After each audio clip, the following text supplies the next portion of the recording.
Operation Tulong USA.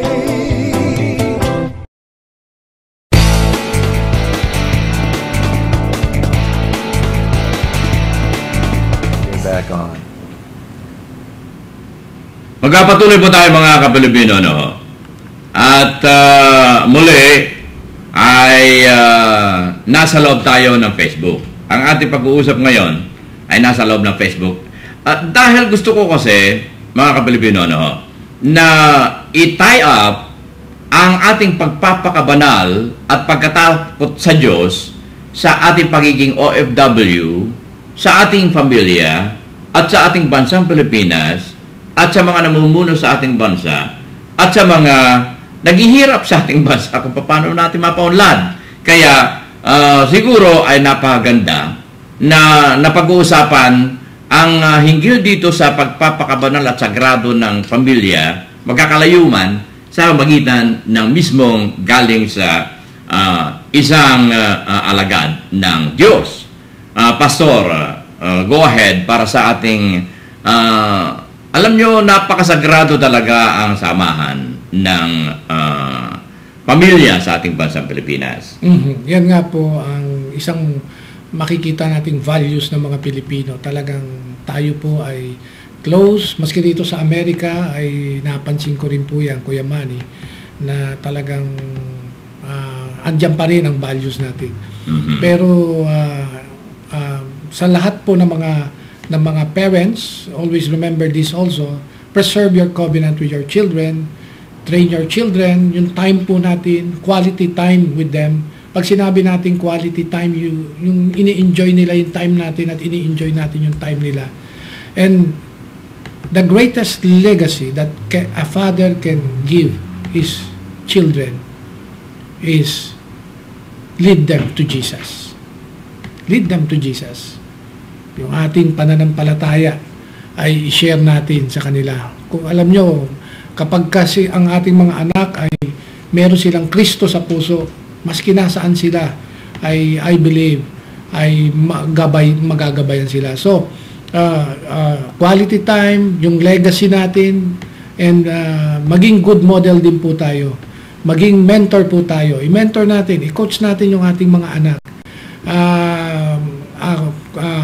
Yung may mga bata, lumalaki yan, may tinatawag tayong GIC, yung Gender Identity Confusion. Minsan confuse sila, bakit ako ganito, bakit ganon. Dapat tayong mga ama, tayong mga ina, na-explain natin sa kanila yon, no po, ng maayos, ng tama. Wag lang po natin basta ibigay sila sa TV para lang tahimik sila.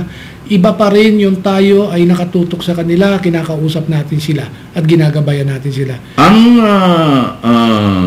gusto kong bigyan ninyo ng pansin, yung sinabi ninyong quality time with your kids. Paano ngayon itong mga OFWs natin, Pastor? Pag sinabi po natin quality time, with the technology that we have, pwede naman po nating tawagan sila. Nakakalungkot, Kuya Manny. May mga OFW po na birthday ng anak may hindi natawagan. No po. With the technology that we have, pwede tayo mag-Skype. May oras tayo para kausapin sila. Wag ho natin lahat ibigay sa ating spouse na naiwan doon. Kausapin natin ang ating mga anak. Makipag-ugnayan tayo sa kanila. Iba pa rin na naririnig nila tayo at nakakausap nila tayo. At pag sinabi rin natin na 2 years, kasi iba sabihin 2 years lang ako sa abroad, o 3 years, 4 years, talagang magkaroon kayo ng plano po na within 3 years. Yung ating paggasta naman po, no ho? Kasi kung minsan, yung paggasta rin ng iba naman. Yung mga anak, honor your parents, mahalin natin ang ating magulang, mag-aral kayong mabuti, habang nagpapadala ng tuition fee ang ating mga ina ng tahanan o ama ng tahanan na nagtatrabaho. At galangin natin sila, respect natin sila, honor them. No? Kung ano yung mabubuting gusto nilang mangyari sa atin, respetuhin natin ang ating mga magulang. So, Yun po, communication is essential sa family values. At noon nga sulat lang eh. Ngayon may email na, ngayon may Skype na, live na, may mga video conference na. I-utilize po natin ito. Gamitin po natin ito. Libre na nga ngayon. Dati ang mahal ng long distance eh. Ngayon po ay libre na po ito.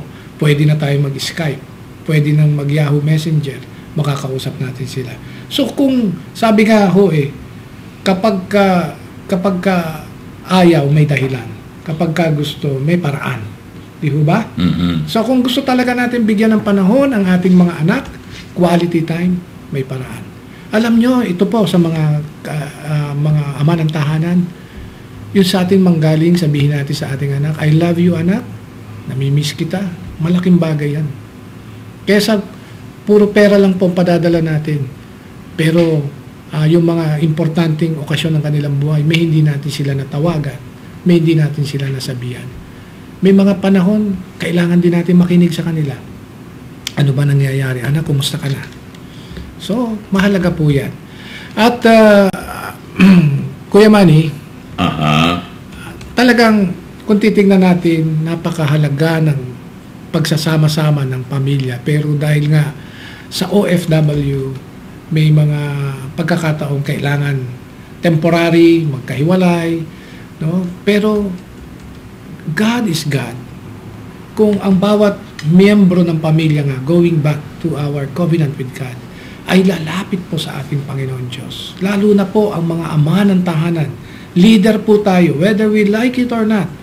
Leader tayo sa ating pamilya. Yung kingship role natin. No? Bakit king? Protector tayo ng ating pamilya. Alam niyo po ba ang tunay na macho? Hindi yung maraming chicks. Kasi ang macho ay galing yan sa Latin word na machismo, na ang ibig sabihin protector or protector of a family. So protector tayo ng ating asawa, protector tayo ng ating mga anak. Yun ang tunay na macho. Yun ang tunay na macho, nagmamahal sa kanyang asawa, nagmamahal sa kanyang anak. So, yung role natin, kampana natin. At sa mga ina ng tahanan, para tayong vice president, ang nag-govern tayo, ang husband natin ang presidente, tayong vice president, dapat nakaalalay tayo. Dapat we must submit to our husband, pero yung submission na yun, yung nakaalalay tayo. I-encourager tayo ng ating husband. We encourage our husband. Kaya nga, sa oras na ito, I believe, saan man po tayo naroroon, anumang bansa tayo nakikinig, mahal ka ng Diyos. At may magandang plano ang Diyos sa iyo at sa iyong pamilya. Sabi nga ng Panginoon, my plans for you is not to harm you, but to prosper you. Nung tayo po ipanganak, ang unang nakangiti, I believe, ay ang ating Diyos. Sapagkat ang buhay natin ay galing sa ating Diyos. Inilagay tayo sa womb ng ating ina. Kaya ang unang nakangiti, hindi ang doktor, hindi ang mga nurses o komadrona o ang ating asawa nung tayo yung mga anak. Nung tayo panganak, ang unang nakangiti ang Diyos. Mahal na mahal niya tayo. So, lumapit po tayo sa ating Panginoon. Saan man tayong bansa naroroon, andyan ang Diyos. Andyan ang Diyos. Ang Diyos ay nasa lahat ng parte ng daigdig na ito. Sapagkat ang mundong ito ay ginawa ng ating Panginoon. How big is God? Siya ang nag-create ng mundo. Siya ang naggawa ng universe. At how far is God? Kapatid, panalangin lang ang layo ng Diyos sa atin. Kung mananalangin tayo, sabi nga kanina sa opening ni Kuya Manny, kung kakatok tayo, pagbubuksan tayo. Ganun ang Diyos. Kapag kumatok tayo sa Diyos, pagbubuksan niya tayo. Ang umahanap, mga kakakita. Mahal tayo ng Panginoon. Kung nais natin, sa oras na ito, Kuya Manny, pwede ba akong mag-lead na isang prayer sa ating mga kababayan? Yeah, go ahead. Karangalan ng ating programa, ng ating imbilan. Sige po, tanggapin natin si Jesus na tagapagligtas. At maaaring meron dito ngayon nakikinig, may problema ka sa asawa mo, o may problema ka sa anak mo, o may problema ka sa isang relasyon. Alam mo, si Jesus, nung siya ay ipako sa cross, nireconcile niya ang tao at ang Diyos because of napakalaking barrier ang sin. At binuwag yun ni Jesus nang ipako siya sa cross, ibinuhos niya ang kanyang dugo sa cross ng Kalbaryo. Kaya rin i-reconcile tayo ng Panginoon sa mga relationship. Kaya niyang ayusin ang ating mga relasyon. Kaya niyang bigyan ng napakagandang future ang ating pamilya. Pero sabi nga po, kung gusto natin magbago, magsimula muna sa atin. I change now, I change here, I change first. At paano po yun? Sabi nga po ng banal na aklat, kung ating ihahayag si Jesus na ating tagapagligtas at pananampalatayaan natin siya, na nabuhay siya maguli mula sa pagkamatay, tayo po ay maliligtas. Tanggapin natin si Jesus. Kung ikaw'y pagod na, ito ang panahon, kaya ka nakakapakinig ngayon, tanggapin mo si Jesus. Sumunod ka lang, aking minamahal na kababayan o FW, sa panalangin na ito, at makikita mo ang malaking pagbabago sa iyong buhay at impact sa iyong pamilya. Sabihin mo, Panginoong Jesus, sa oras na ito, tinatanggap kita na tagapagligtas. Pumasok po kayo sa aking puso. I surrender my life to you this day. Maraming salamat po. In Jesus' name I pray. Amen. Bueno, mga kapalibino, ang ating himpilang ito ay ninanais ko na maging sagrado. Dahil alam niyo malayo kayo sa inyong mga pamilya, malayo sa ating bansang Pilipinas. Kaya gusto kong maging sagrado ang relasyon ng ating pamilya. Bueno, maraming salamat po, Pastor Gasti Maribok, sa inyong pagdalaw sa ating studio. At pagkain kaisipang, pagkain kabanalan ang ating pong nadama mula sa inyo. Salamat po at mabuhay. To God be the glory. Salamat din po. God bless you, Kuya Manny. Operation Tulong.